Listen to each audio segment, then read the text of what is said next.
परमेश्वर के साथ गहरा संबंध अगर हमारा होना है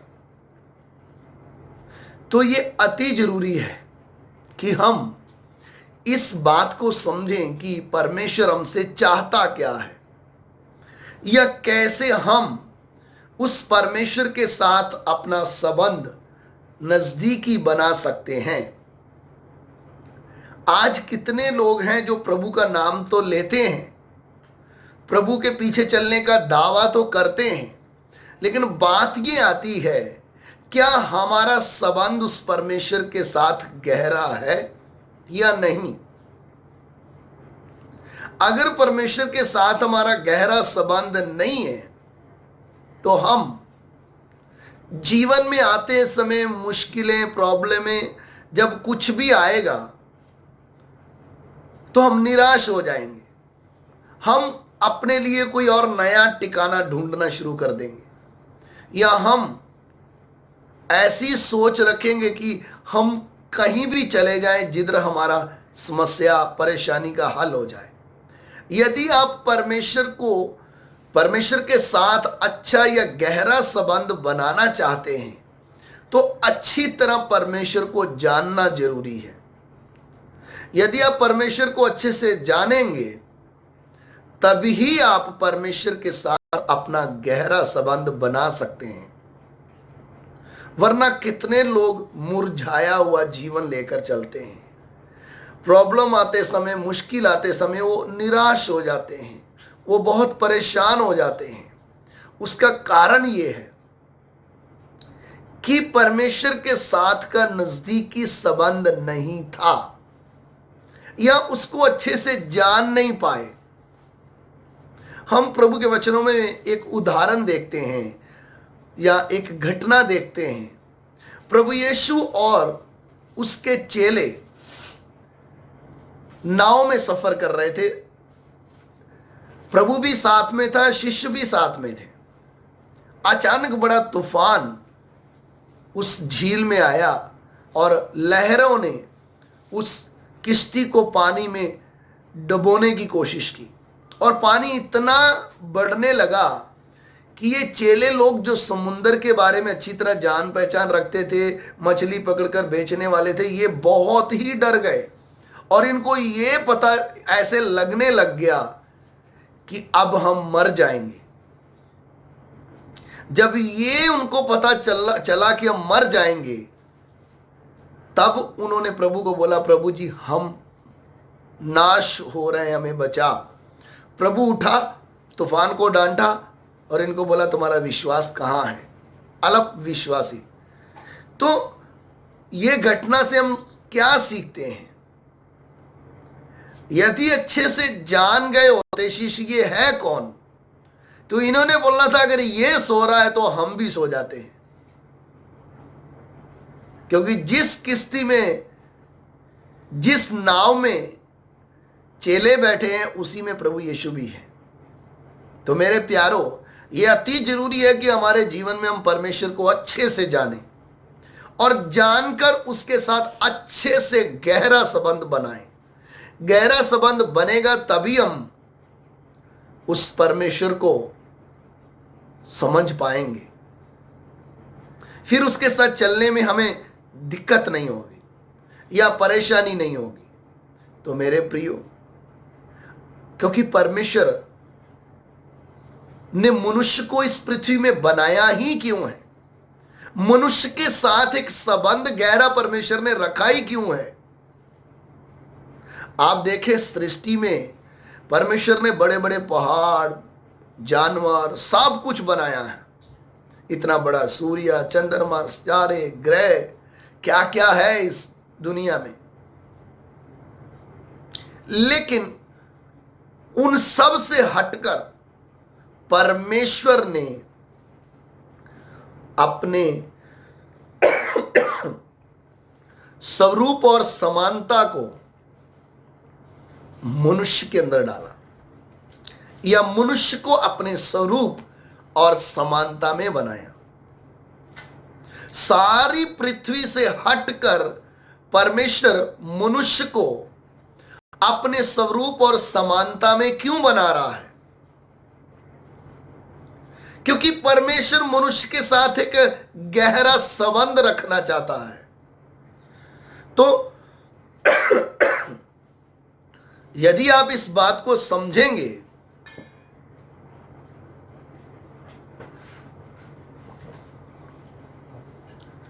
कि परमेश्वर मनुष्य के साथ गहरा संबंध क्यों रखना चाहता है, या उसने शुरू से ही मनुष्य को किस तरीके से रखा है, अपना स्वरूप और समानता में बनाया, ये एक चीज प्रमाण देती है कि मनुष्य को परमेश्वर ने सारी सृष्टि में उत्तम दर्जा दिया है। यदि आप परमेश्वर के वचनों को समझेंगे, यदि आप प्रभु के वचनों की गहराई को समझेंगे, तभी आपको समझ में आएगा कि सचमुच परमेश्वर ने जब मनुष्य को बनाया या मनुष्य की रचना की, तो उस समय अपना स्वरूप और समानता मनुष्य को इस तरीके से बना दिया। तो मेरे प्रियो, जब हम परमेश्वर के वचन से पढ़ते, परमेश्वर पहले ही दिन से मनुष्य की सृष्टि से ही मनुष्य को अपने साथ रखना चाहता है।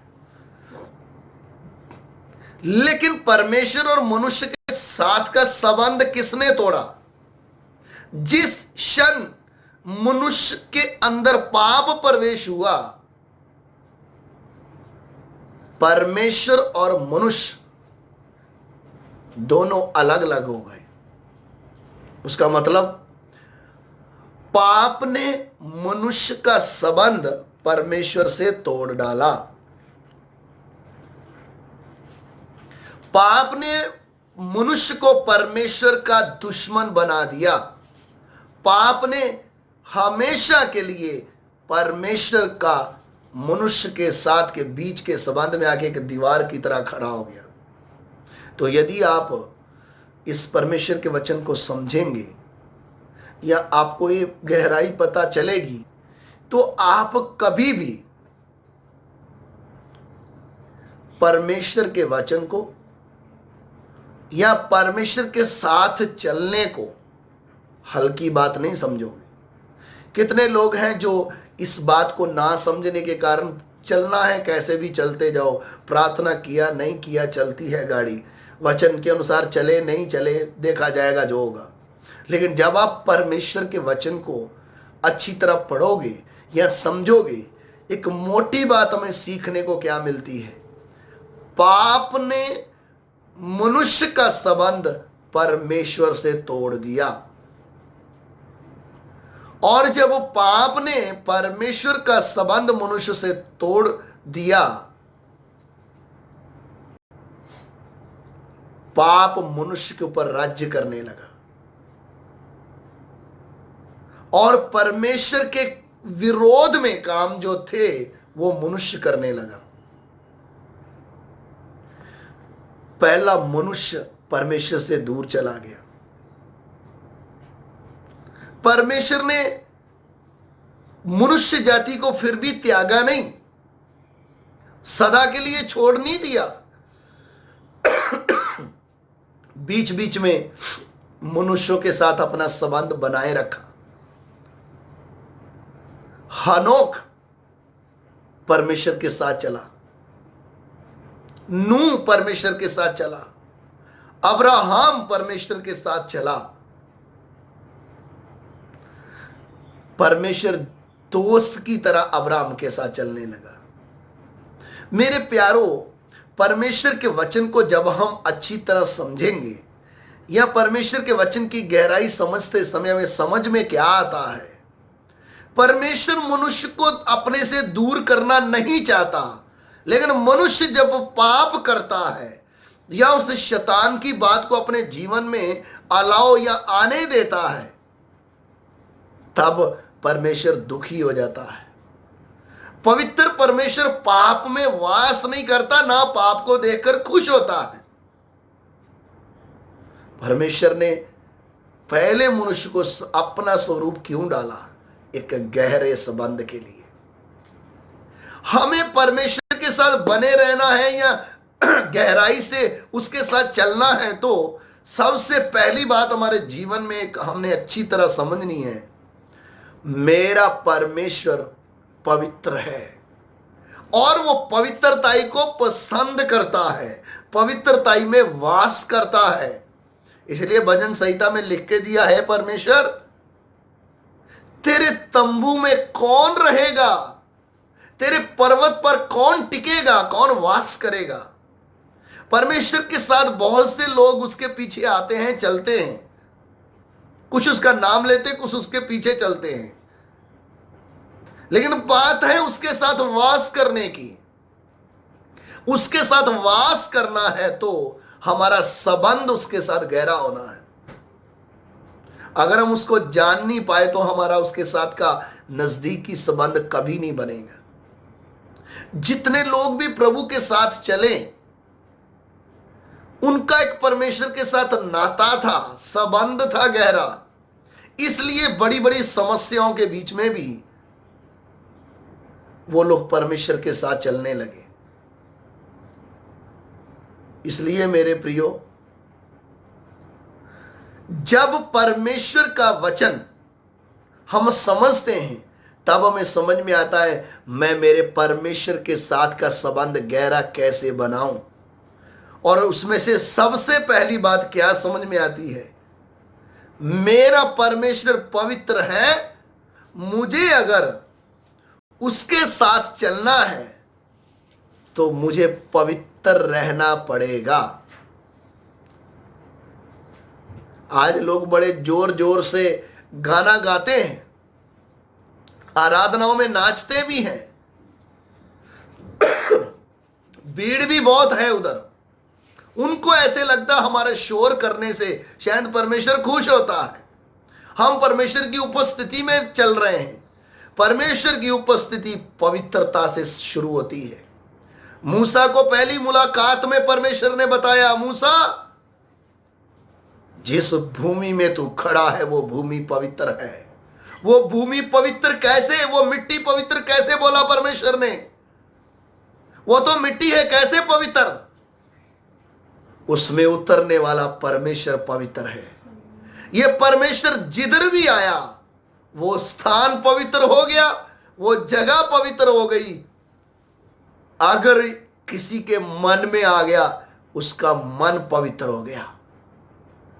इसलिए नए नेम में लिख के दे दिया, क्या तुम ये नहीं जानते कि तुम परमेश्वर का मंदिर हो और परमेश्वर का आत्मा तुम में वास करता है। परमेश्वर का मंदिर पवित्र है और वह तुम हो। आज दुनिया परमेश्वर को के साथ गहरा संबंध बनाने के लिए मंदिर, मस्जिद, गुरुद्वारे, चर्च ढूंढती है। हरे परमेश्वर हमारे मन को अपना पवित्र स्थान बनाकर हमारे साथ वास करना चाहता है। यदि आप इस गहराई को समझेंगे तभी आप अपने शरीर को पवित्रताई में रख सकेंगे। बुराई करनी सबको आती है, लेकिन कुछ लोग बुराई से डरते क्यों हैं? वो अपने पवित्र परमेश्वर को अपने मन से निकालना नहीं चाहते हैं। वो परमेश्वर के मंदिर को अशुद्ध नहीं करना चाहते हैं, इसलिए वो बुराई से दूर रहते हैं। मेरे प्यारो, पवित्रताई में परमेश्वर वास करता है। स्वर्ग में जब स्वर्गदूत उसकी आराधना करते हैं, एक ही शब्द 3 बार बाइबल में लिखा गया है, पवित्र पवित्र पवित्र सेनाओं का यहोवा। उसका मतलब क्या है? उसके जैसा पवित्र इस पूरे ब्रह्मांड में, पूरे वर्ल्ड में, पूरे सृष्टि में कोई नहीं है। स्वर्गदूत अपना मुंह ढांपते हैं। उस परमेश्वर का मंदिर हमारा शरीर बनना है, तो हमारे अंदर भी पवित्रताई के लिए एक मन आना है। पवित्रताई नहीं तो परमेश्वर की उपस्थिति आपको महसूस नहीं होगी। कितने लोग मसीह जीवन में ठंडे क्यों हैं? उनको क्यों लगता है कि अब इस लॉकडाउन में मैं थोड़ा सा ठंडा पड़ गया हूं, मैं प्रभु की आवाज क्यों नहीं सुन पा रहा हूं? उनको ऐसा क्यों लगता है? क्योंकि जीवन में जितना गंभीरता पवित्रताई के लिए होनी चाहिए, उस पवित्रताई के लिए नहीं है। आप पवित्रताई में मन लगाकर देखो, परमेश्वर अपनी आवाज आपके ऊपर प्रकट कर देगा। परमेश्वर ने हम सबको सेपरेट क्यों रखा है, घरों में क्यों रख दिया है? आप पवित्रताई में रहकर परमेश्वर की आवाज को सुन सकते हैं। आप अपने जीवन की बातें परमेश्वर से पूछ सकते हैं। इब्रानियों की पत्री 2 अध्याय उसका 14 वचन मैं पढ़ना चाहता हूं। इब्रानियों की पत्री उसका 2 अध्याय उसका 14 वचन, माफ करना 12 अध्याय होगा। इब्रानियों की पत्री 12 अध्याय 14 वचन।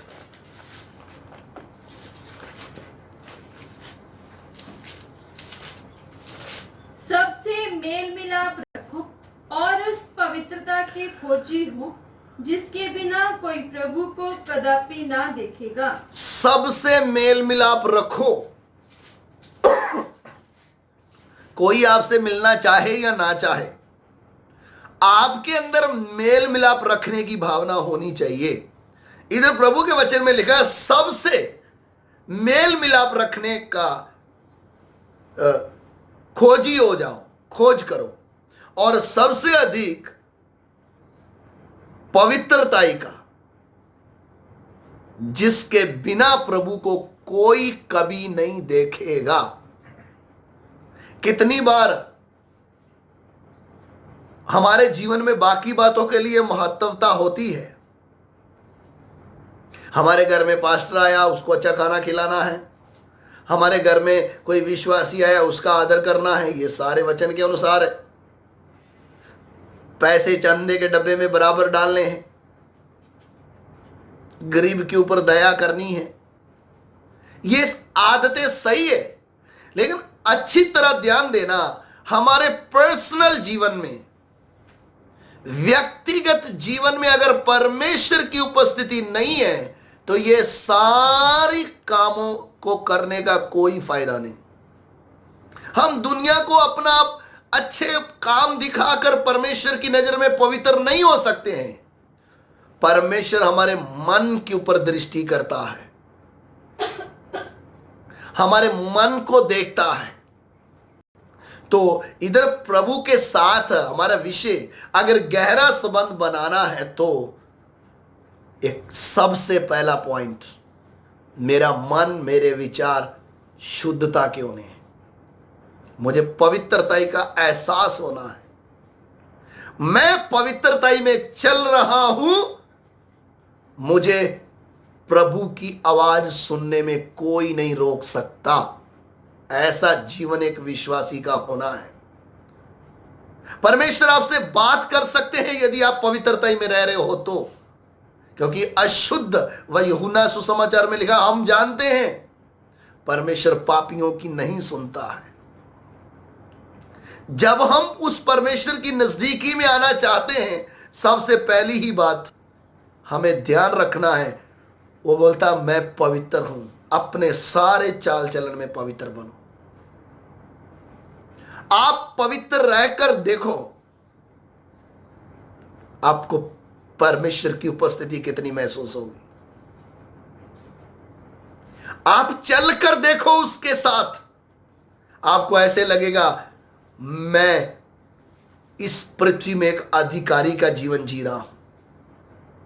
लेकिन प्रॉब्लम आते समय कुछ लोग निराश क्यों हो जाते हैं? या तो वो परमेश्वर को अच्छे से जान नहीं पाए, या अगला कदम उसके ऊपर भरोसा नहीं कर पाए। इधर प्रभु के वचन में परमेश्वर के साथ गहरा संबंध बनना है। नंबर 1, पवित्रताई हमारे जीवन में होनी। कोई आपको नहीं देख रहा, आपकी पवित्रताई परमेश्वर देख रहा है। नंबर 2, अगर आप परमेश्वर के साथ गहरा संबंध बनाना चाहते हैं तो आपको संपूर्ण हृदय से परमेश्वर के वचन के ऊपर भरोसा करना है। यदि आप परमेश्वर के वचन के ऊपर 100% भरोसा करते हैं तो आप परमेश्वर की नजदीकी में चल रहे हो। कितने लोग वचन पढ़ते हैं, उनको मालूम है वचन में लिखा भी है, तो भी भरोसा करना मुश्किल है उनके लिए। क्यों? परमेश्वर को अच्छे से जान नहीं पाए। परमेश्वर के साथ गहरा संबंध बनेगा कैसे? जो उसने बोल दिया है, जो उसने लिख दिया है, वो ऐसे का ऐसे ही विश्वास करके मान लेना है। परमेश्वर ने मनुष्य को बनाते समय सब कुछ उसको बना के दिया जो उसकी जरूरत थी, लेकिन यदि तू स्वयं इच्छा से मेरे ऊपर भरोसा करके चलेगा तो ही मेरे साथ चल पाएगा, यह भी शर्त रखी थी। उसका मतलब परमेश्वर ने बोल दिया सारे फल खाना, ये नहीं खाना।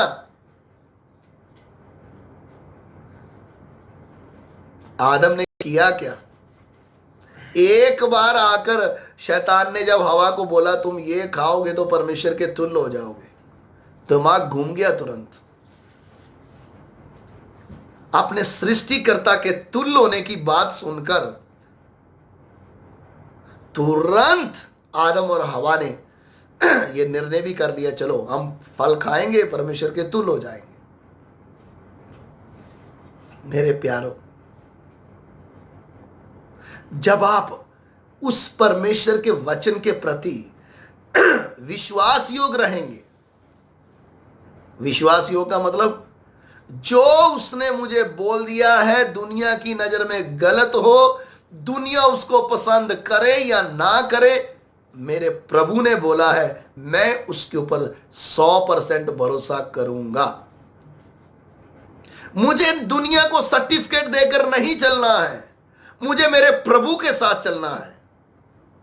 और जब मैं मेरे प्रभु के साथ चल रहा हूं, उसने जो बोला मैं उसके ऊपर विश्वास करूंगा। प्रभु के ऊपर विश्वास करने का मतलब क्या है? 50-50 नहीं कि जब जरूरत पड़ी तब प्रभु के ऊपर विश्वास कर लिया, जब सब कुछ ठीक ठाक चल रहा है तब अपने ऊपर भरोसा करके चलने लग गए। ऐसा नहीं होता है। परमेश्वर के ऊपर विश्वास करने का मतलब क्या है? इब्रानियों की पत्री 11 अध्याय उसका 6 वचन में लिखा है, जो परमेश्वर के पास आता है उसको ये विश्वास करना चाहिए कि वो है। इस बात के ऊपर मैं थोड़ा आपको सिखाना चाहता हूं। हर एक व्यक्ति जो परमेश्वर के पास आता है उसको ये विश्वास करना चाहिए कि परमेश्वर है।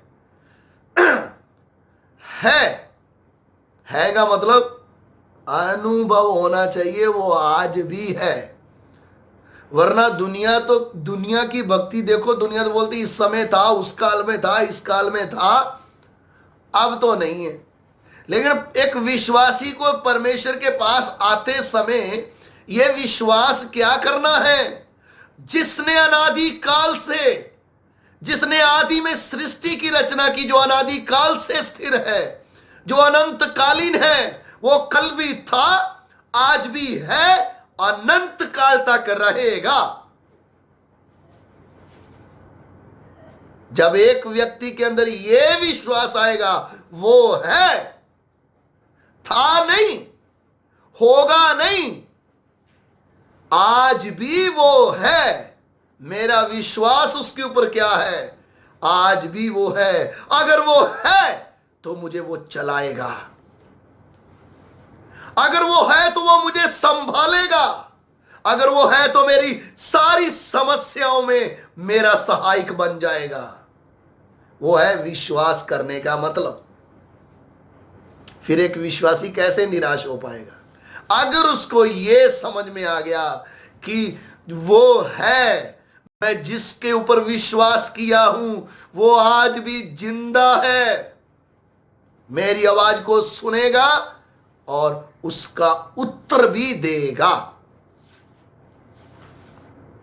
यदि एक व्यक्ति इस तरीके का विश्वास उसके ऊपर रखता है तो फिर आपको अपने जीवन में परमेश्वर की उपस्थिति अनुभव करने में कोई नहीं रोक सकता है।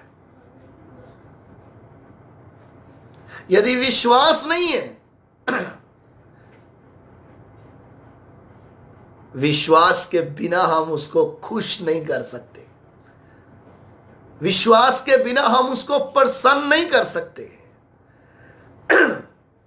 इसलिए 100% विश्वास, हमारा परमेश्वर के साथ नजदीकी संबंध ना होने का कारण अगला कदम है अविश्वास।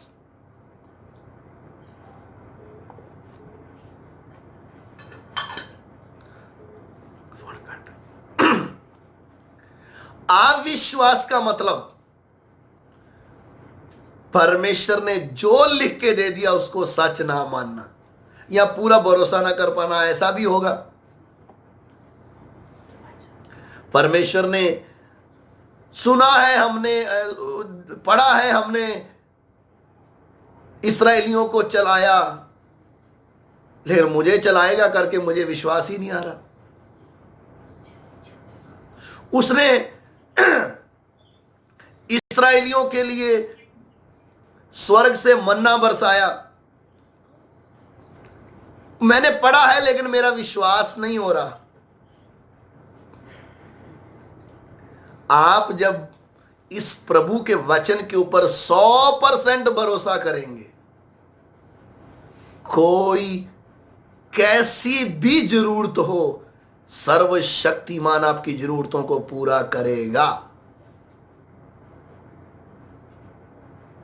मैं आपको ऐसे ही नहीं बोल रहा हूं। इस लॉकडाउन में मुझे नहीं पता कितने दिन आज निकल गए हैं लॉकडाउन के, क्योंकि मैं प्रभु के वचनों के ऊपर 100% भरोसा करके चल रहा हूं। मुझे नहीं मालूम मेरे घर की जरूरतें पूरी कैसे मैं करूं, लेकिन मुझे इतना विश्वास है, वो जो है, जो था, जो आने वाला है, वो मेरी सारी जरूरतों को आज तक पूरा करता आया है। मैं ऐसे ही आपको नहीं बोल रहा हूं, मैंने उसको मेरे लिए विश्वास योग्य परमेश्वर करके अनुभव किया है। मैं अनुभव से बोल सकता हूं, मेरा परमेश्वर मेरे लिए विश्वास योग्य है। उसने मेरी जरूरतों जो मुझे चाहिए पूरा किया है। इसलिए मेरे प्यारो, सिर्फ नाम लेना काफी नहीं है प्रभु का। सिर्फ इसके लिए भी विश्वास नहीं करना कि वो मेरी जरूरतें पूरा कर देगा। वो जरूरत पूरी करे या ना करे, वो ही मेरा परमेश्वर है। और परमेश्वर का वचन क्या कहता है? मुझ पर भरोसा रखने वाले कभी लज्जित नहीं होते हैं। रोमियो की पत्री में यह वचन लिखा हुआ है, मेरे ऊपर भरोसा रखने वाले कभी शर्मिंदा नहीं होते। मेरे प्यारो, आप कैसी भी परिस्थिति में होंगे, यदि आप संपूर्ण मन से उसके ऊपर भरोसा करोगे, आप परमेश्वर की आवाज को सुन पाओगे। उस समस्याओं के बीच में भी परमेश्वर आपसे बात करेगा, और जब परमेश्वर आपसे बात करेगा, आपको समस्या नहीं दिखाई देगी। आपको आपके परमेश्वर की आवाज में जो ताकत है, आपको अपने परमेश्वर की आवाज में जो आनंद है, वो दिखाई देगा। फिर आप अपनी समस्या को महत्व नहीं देंगे, आप खुशी और आनंद से भर जाएंगे, क्योंकि आपके परमेश्वर ने आपसे बात की है। लेकिन परमेश्वर का विश्वास रखने का तरीका क्या है? नीति वचन निकालें, प्रोवर्ब्स नीति वचन, उसका 3 अध्याय,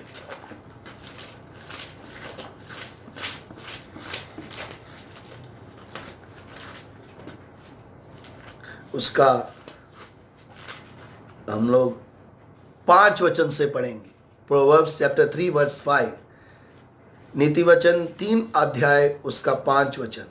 तू अपनी समझ का सहारा ना लेना, तू अपनी समझ का सहारा ना लेना, वह संपूर्ण मन से यहोवा पर भरोसा रखना। संपूर्ण मन से यहोवा पर भरोसा रखना। भरोसा ये नहीं, आधे मन से भरोसा नहीं रखना है, संपूर्ण मन से परमेश्वर के ऊपर भरोसा रखना है।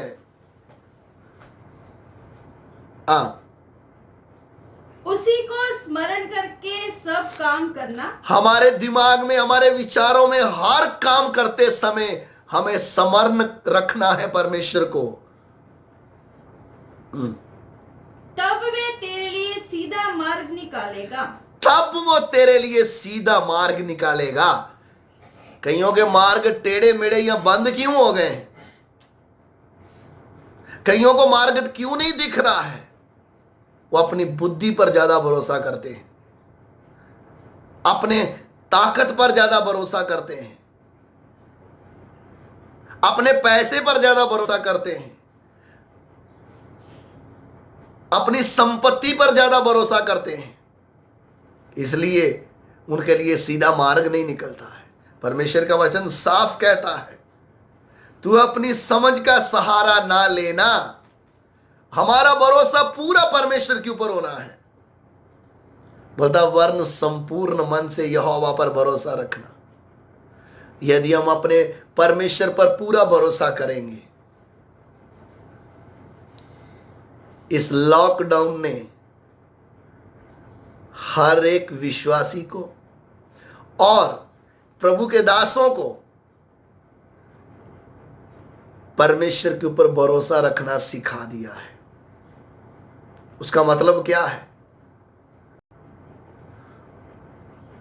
परमेश्वर मेरी जरूरतों को मेरे घर में बैठे कैसे पूरी करेगा, यह परमेश्वर ने सिखाया है सबको। कई बार हम इतना कमाने के बाद भी बोलते हैं कुछ नहीं बनता है। अब कुछ नहीं कमा रहे तो भी हम खुश हैं। परमेश्वर पर भरोसा रखना सिखाया है इस लॉकडाउन ने। यदि किसी को समझ में आए तो मैं उनकी बात कर रहा हूं जिनके अकाउंट भी जीरो है।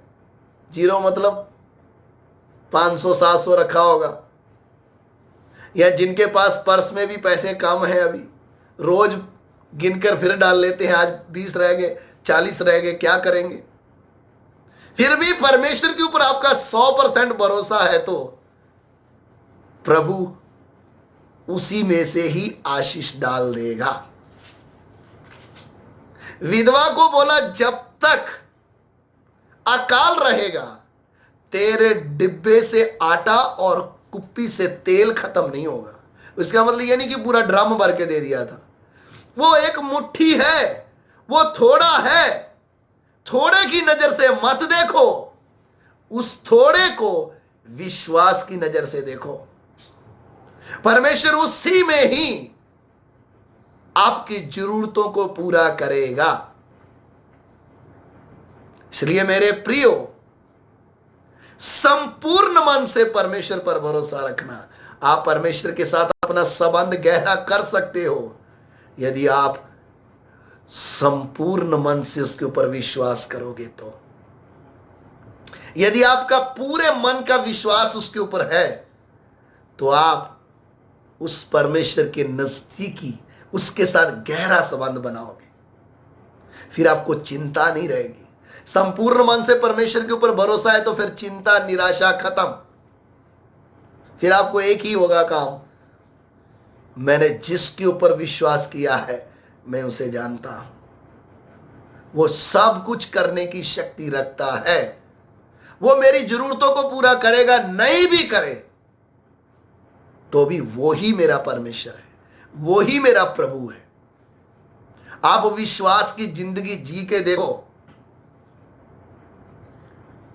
फिर आपको समझ में आएगा प्रभु के साथ चलना कितना आनंद का जीवन है। मसीह जिंदगी में रोना धोना नहीं आता है कि क्या करें, मर गए, लूट गए, ऐसा मसीह जीवन में भी परमेश्वर ने आज पेट भर के खिलाया तो भी उसका धन्यवाद, कल कुछ नहीं खिलाएगा तो भी उसका धन्यवाद, हम खुश हैं। पहली बात मैंने आपको बताई, पवित्रताई अगर हमारे जीवन में है तो हम परमेश्वर के साथ गहरा संबंध बना सकते हैं। दूसरी बात मैंने बताई, हमारे अंदर संपूर्ण भरोसा अगर है तो हम उस परमेश्वर के साथ गहरा संबंध बना सकते हैं। क्यों? मुसीबत में उसी की याद आती है जिसके ऊपर भरोसा हो। आप मनुष्य के जीवन को देखें, अगर किसी का रिश्तेदार अमीर है तो उसको तुरंत उसकी याद आएगी, वो बोलेगा उसके पास जाऊंगा तो वो मुझे पैसा दे देगा। अगर किसी ऑफिसर लाइन में है, पुलिस का चक्कर पड़ गया तो वो बोलेगा उसके पास पावर है, मैं उसके पास जाऊंगा तो वो मेरी समस्या का हल करेगा। लेकिन मैं आपको बोलता हूं, सारी समस्याओं का हल आपके परमेश्वर के पास है। मनुष्य पर भरोसा रखना श्राप है। वचन कहता है श्रापी वह मनुष्य है जो मनुष्य पर भरोसा रखता है, और धन्य वह पुरुष है जो यहोवा पर भरोसा रखता है। मेरे प्यारो, भजन संहिता कहता है मनुष्य की शरण लेनी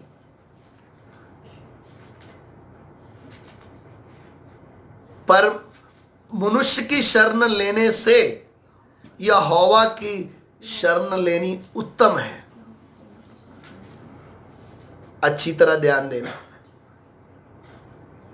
पढ़ लीजिए भजन संहिता 118 उसका 8 वचन, और क्लियर हो जाएगा आपको। यहोवा की शरण लेनी मनुष्य पर भरोसा रखने से उत्तम है। यहोवा की शरण लेनी मनुष्य पर भरोसा रखने से उत्तम है। एक बार आपने परमेश्वर की शरण लेनी सीख ली, परमेश्वर पर भरोसा रखना सीख लिया, तो आप कभी भी मनुष्य के ऊपर भरोसा नहीं करोगे। मनुष्य तो कभी भी धोखा दे देगा, लेकिन हमारा परमेश्वर क्या कहता है? बोलता मैं तेरे आगे आगे चलने वाला यहोवा हूं, मैं ना तो कभी तुझे छोड़ दूंगा ना मैं तुझे कभी धोखा दूंगा। मेरे प्यारो, परमेश्वर के साथ का हमारा संबंध मजबूत होना है तो हमारा पूर्ण भरोसा परमेश्वर के ऊपर होना है। नंबर 3, आपके अंदर परमेश्वर के प्रेम की भरपूरी होनी है, या आप परमेश्वर के प्रेम से भरे होने चाहिए। परमेश्वर के प्रेम से आप भरना है तो आपको अपने लिए प्रेम निकालना पड़ेगा, अपनी इच्छाओं के लिए जीना छोड़ना पड़ेगा, तभी आप परमेश्वर के प्रेम से भर सकते हैं। अंदर भरा हुआ चीजों को निकालेंगे तो ही कोई चीज से भरेंगे।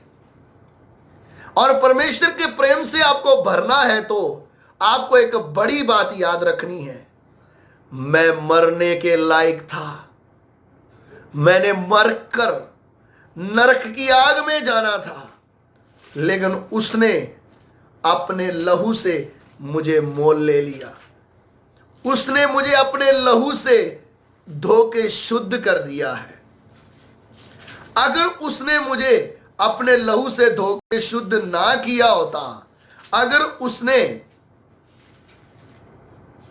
मुझे अपने लहू से मोल ना लिया होता तो शायद मैं आज इधर ना होता। उसके साथ परमेश्वर का प्रेम हमारे अंदर कैसे बढ़ेगा? जब हमें यह समझ में आ जाएगी कि मैं कौन था। मुझ पापी को, मेरे कामों को देखकर तो कोई मुझे घर में भी घुसने नहीं देगा। अगर हम अपने जीवन को गहराई से देखें, अगर हम इस बात के ऊपर ध्यान दें कि जो मेरे काम थे, जो मैंने काम किए, आज दुनिया के सामने प्रकट हो जाए, कोई मुझे अपने घर में आने नहीं देगा। लेकिन उस प्रभु ने मुझे अपने लहू से ऐसा धो दिया कि आज मुझ उस पापी व्यक्ति को, जिसको मरने के लिए आज्ञा हो चुकी थी, उसको लोग हाथ जोड़कर जय मसीह की बोलते हैं। आपने कभी इस बात के ऊपर गौर किया है? लोग हमें कितना आदर करते हैं, उसका कारण क्या है? अगर उसने हमारे ऊपर अनुग्रह ना किया होता, अगर उसने अपने प्रेम को हमारे ऊपर प्रकट ना किया होता, तो हम कभी भी उस परमेश्वर के प्रेम को समझ नहीं पाते। और उसने हमारे पापों को मिटा डाला। ये बात हमेशा ध्यान रखना। जब उसने मिटा दिया है, अब हमसे कोई लेखा नहीं लेगा।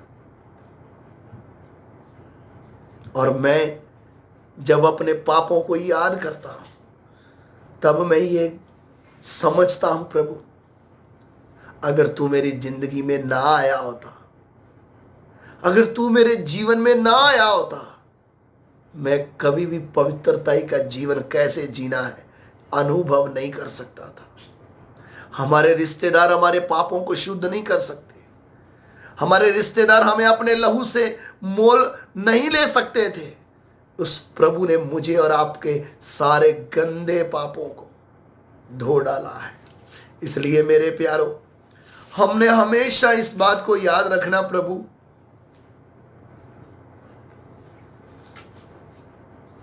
तूने कैसे मेरे सारे पापों को मिटा डाला। आधे पापों को नहीं, सारे पापों को मिटा दिया है। और जब पापों को मिटा दिया है, जब तूने अपने लहू से धो के शुद्ध किया है, अब मेरे जीवन का निर्णय क्या होना चाहिए? पढ़ लीजिए प्रभु के वचन में, 2 कुरिन्थियों 5 अध्याय 14 और 15 वचन पढ़ें। 2 Corinthians chapter 5 verse 14-15। 2 कुरिन्थियों 5 अध्याय उसका 14 और 15 वचन। क्योंकि मसीह का प्रेम हमें विवश कर देता है, क्योंकि मसीह का प्रेम हमें विवश करता है, इसलिए कि हम ये समझते हैं कि जब एक सब के लिए मरा, जब वो एक सब के लिए मरा, तो सब मर गए, तो सब मरे। और वे इस निमित्त सब के लिए मरा कि जो जीवित हैं वे आगे को अपने लिए ना जिए, परंतु उसके लिए जिए जो उनके लिए मरा और फिर जी उठा। जैसे जैसे आप परमेश्वर के ऊपर विश्वास बढ़ाते जाएंगे, ऐसे ऐसे आपका संबंध परमेश्वर के साथ नजदीक होता जाएगा। फिर धीरे धीरे आप इस स्टैंडर्ड में आ जाओगे कि मुझे प्रभु के लिए जीना है, मुझे मेरे यीशु के लिए जीना है। यीशु के नाम से बहुत कमाया, यीशु के नाम से बहुत खाया, यीशु के नाम से बहुत इकट्ठा किया, यीशु के नाम से लोगों को चंगाई दी, यीशु के नाम से लोगों को बहुत कुछ हमने बांटा। लेकिन बात है यीशु के लिए जीने की। यीशु के लिए जीना है तो मुझे मेरे लिए मरना पड़ेगा। यह है थोड़ा दिक्कत की बात। आज इंसान यीशु के लिए मैं 100 रुपए दान दे दूंगा, 500 दे दूंगा, 1000 दे दूंगा, ये आसान है। तेरा पैसा नहीं, तेरी वस्तुएं नहीं, तेरा जीवन परमेश्वर को चाहिए। तू अपने स्वयं से मोह तोड़कर उस प्रभु के लिए जीना शुरू कर। यीशु के लिए जीना है तो हमें स्वयं के लिए मरना होगा, तभी हमारा एक गहरा संबंध हम परमेश्वर के साथ रख सकते हैं। ऊपर ऊपर का प्रेम प्रभु को नहीं चाहिए। हम क्या सोचते हैं, थोड़ा धन्यवाद करने से, थोड़ा स्तुति करने से, चंदे के डब्बे में पैसा डालने से, हम मीटिंग में आने से प्रभु को प्यार कर रहे हैं। ये सब उसने आपको दिया है, उसके दिए हुए में से आप थोड़ा कुछ उसको दे रहे हो। ये जीना नहीं है। जीना क्या है? मैं मेरी स्वयं इच्छा से, मेरी इच्छाओं को छोड़कर तेरी इच्छा को अपने जीवन में पूरा करूंगा। यीशु के लिए जीने का मतलब मैं अपने लिए नहीं। अच्छी तरह ध्यान देना, त्याग किधर है? जो उसने हमें दे दिया हम उसको वापस कर रहे हैं, वो तो उसी का है। ये मत सोचिए हमने बहुत बड़ी कीमत दी है। उसने आपको हजारों में दिया, तब आपने सैकड़ों में उसको दिया होगा। उसने आपको जीने के लिए 365 दिन सांस दिया, उसमें से आपने 2 दिन उपवास रखा होगा। उसने अपने आपको रोज 12 घंटे चलने की शक्ति दिन भर में दी, तो आपने 1 घंटा घुटने टेक कर प्रार्थना किया होगा। ये तो जो उसने दिया है वो आप लौटा रहे हो। उसके लिए जीने का मतलब क्या है? मैं मेरी इच्छाओं को छोड़ता हूं, मैं मेरी इच्छाओं को त्यागता हूं स्वयं, और हर वो काम जो तेरी इच्छा के खिलाफ है मैं नहीं करूंगा। यह है सकरा मार्ग, यह है तंग रास्ता।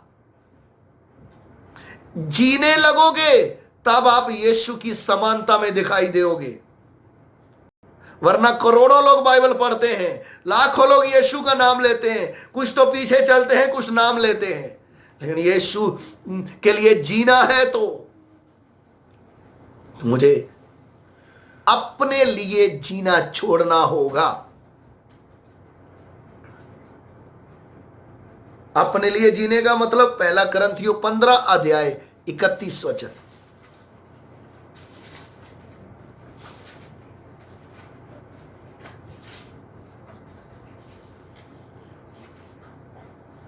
पहला कुरिन्थियों 15 अध्याय उसका 31 वचन। हे भाइयों, मुझे उस घमंड की शपथ जो हमारे मसीह यीशु में मैं तुम्हारे विषय में करता हूँ कि मैं प्रतिदिन मरता हूँ। इधर प्रभु का दास पौलुस लिखता है, एक ही वचन उसने ये लिखा है, मैं प्रतिदिन मरता हूं। इस प्रतिदिन मरने का मतलब क्या है?